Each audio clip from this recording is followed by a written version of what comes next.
बाद जवानी की उम्र अगर जरा भी भटक जाए तो उसकी बाकी की जिंदगी नर्क बन जाती है। यही वो उम्र होती है जब हम अपनी आकांक्षाओं की ऊंचाई पर होते हैं। हम सारा जहां जीत लेना चाहते हैं, सबसे बड़ी ऊंचाई पर पहुंचना चाहते हैं, वो सब करना चाहते हैं जो हमारा दिल चाहता है। इस उम्र में अगर सही और गलत की समझ ना हो तो क्या से क्या हो जाता है। ड्रग्स, वीड, कोकेन, ये ऐसी चीजें हैं जो हर जवान लड़का लड़की को अपनी तरफ खींचती हैं। जो इनसे बच पाता है वो जिंदगी को बड़े पीसफुली जी पाता है, और जो बहक जाता है उसके हाथ सिवाय पछतावे के कुछ नहीं लगता। ये कहानी है लिया की। लिया यूनिवर्सिटी सेकेंड ईयर की स्टूडेंट है। वो आज अपनी फ्रेंड कैटी के यहाँ शिफ्ट हुई है। जिंदगी को धुएं में उड़ाना उसकी फेवरेट हॉबी है। साथ ही वो एक मैगजीन कंपनी के साथ इंटर्नशिप कर रही है। कॉलेज के बाद अक्सर वो टाइम यहीं पर बिताती है। दोस्तों के साथ वीड पीना, कोकीन लेना, ये उसकी रोज की आदत है। एक दिन अपने फ्रेंड्स के साथ वो वीड ले रही थी कि वीड खत्म हो गई। खिड़की से उसने देखा कि इस रात के समय में भी कुछ लड़के सड़क पर वीड पी रहे हैं। उसे आइडिया लग गया कि हो न हो ये वीड तो रखते ही होंगे। वो उनसे वीड खरीदने गई। इनमें एक लड़का था जिसका नाम था ब्लू। उसने उसे बिल्कुल भी तवज्जो नहीं दी, पर अगले दिन लिया ने अपनी खूबसूरती दिखाकर ब्लू से दोस्ती कर ली। इसके बाद लिया ने इनके साथ वीड और कोकीन लेना शुरू कर दिया। लिया को सिर्फ ये नशा चाहिए करने को, उसके बाद वो कुछ भी करने को तैयार है। और इस तरह उसने ब्लू के साथ रिश्ता बनाना शुरू कर दिया। दोनों का रिश्ता धीरे धीरे जिस्मानी रिश्ते में बदल गया। अब धीरे धीरे ब्लू लिया के लिए सीरियस होने लगा है। ब्लू ड्रग डीलर है। वो लॉयर से माल उठाकर इधर उधर बेचता है और इन्हीं सब में पैसा बनाता है। लिया ने उसे एडवाइस किया कि क्यों ना तुम हमारी मैगजीन की जो पार्टी ऑर्गेनाइज होती है उसमें आकर अपना माल बेचो, और इस तरह तुम्हें 3 गुना ज्यादा पैसा मिलेगा। शुरू में तो ब्लू को ये आइडिया पसंद नहीं आया, पर पैसे का लालच देखकर वो भी लिया की बातों में आ गया, और इस तरह दोनों ने मिलकर इस पार्टी में काफी यंगस्टर्स को वीड बेचकर अच्छा खासा पैसा बनाया। अब दोनों इस प्रॉफिट से काफी मोटिवेटेड है।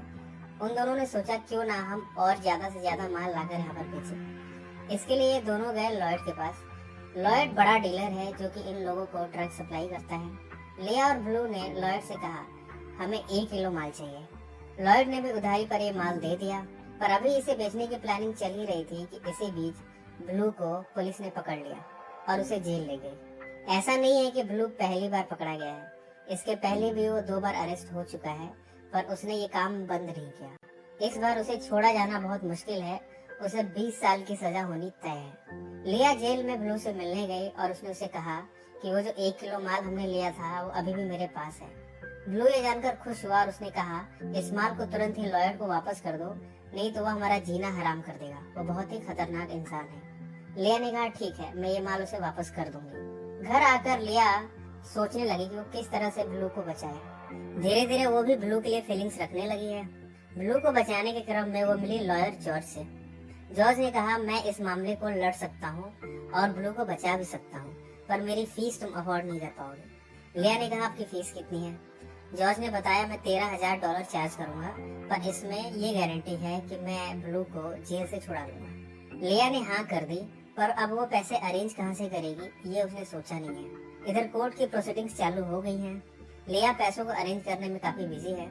अब उसके पास एक ही रास्ता है। वो जो 1 किलो का माल जो लॉयड से लिया था, अगर वो उसे लॉयड को रिटर्न ना करे और पार्टीज में बेचे तो उसे काफी सारा पैसा मिल सकता है।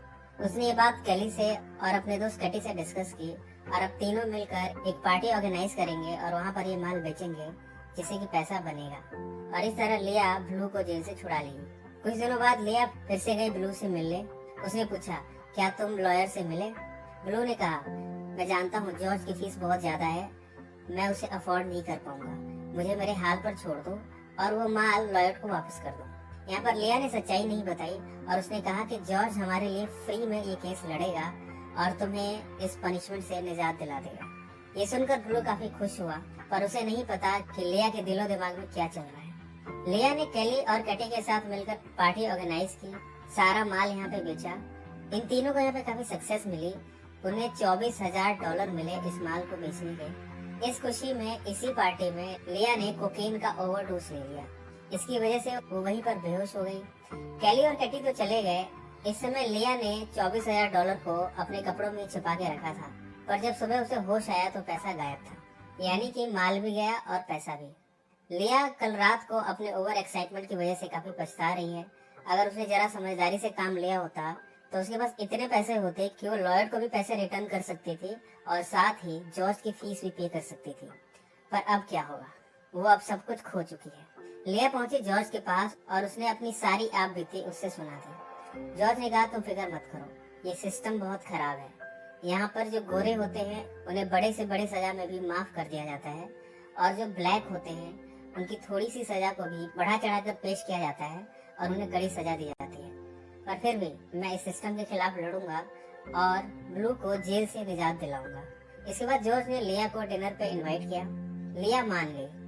डिनर करने के बाद जॉर्ज और लिया के घर पे पहुंचे। इस समय लिया ने हैवी कोकीन ले लिया था और जॉर्ज ने इसका फायदा उठाया और उसका असली चेहरा सामने आया। लिया जो कि नशे की हालत में धुत थी, जॉर्ज ने उसका फायदा उठाया और रात भर उसका बलात्कार किया। अगली सुबह जब लिया अपने बेड से उठी तो वो चिल्ला रही थी, जैसे वो मानो अपने आप को खो चुकी हो। साथ में वो पछता भी रही थी कि उसने क्या क्या गलतियां करी हैं अपनी जिंदगी में। पिछले कई दिन उसके लिए सदमे से कम नहीं गुजरे, खास करके पिछली रात। वो सोच रही है कि उसने अपनी जिंदगी के साथ क्या कर लिया है। उसने अपनी लाइफ बर्बाद करके रख दी है।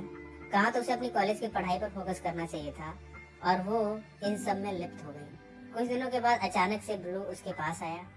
उसने कहा कि जॉर्ज की वजह से वो जेल से छूट गया और साथ ही उसने लिया को भी थैंक्स किया जिसने जॉर्ज को सजेस्ट किया था इस केस को लड़ने के लिए। पर उसे नहीं पता कि जॉर्ज ने लिया के साथ क्या किया है।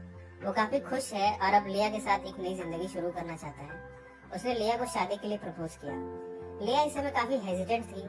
उसने कहा, अभी हम बहुत बच्चे हैं, मैं इस बारे में नहीं सोच सकती। वो अलग ही सदमे से गुजर रही है।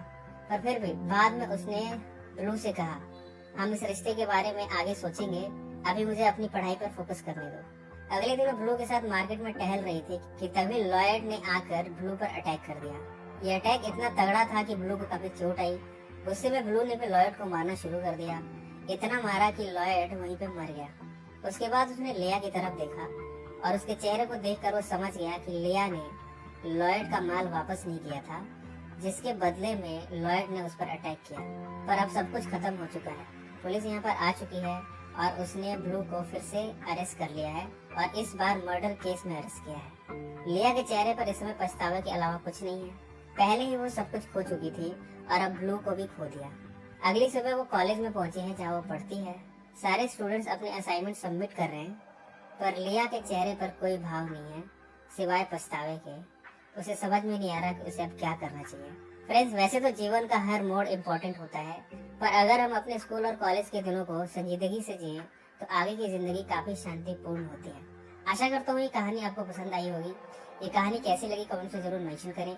इस वीडियो को लाइक और शेयर जरूर करें और किसी फिल्म की कहानी या वेब सीरीज की कहानी आप सुनना चाहें तो कमेंट्स में मेंशन करें, हम उसे ही पब्लिश करेंगे।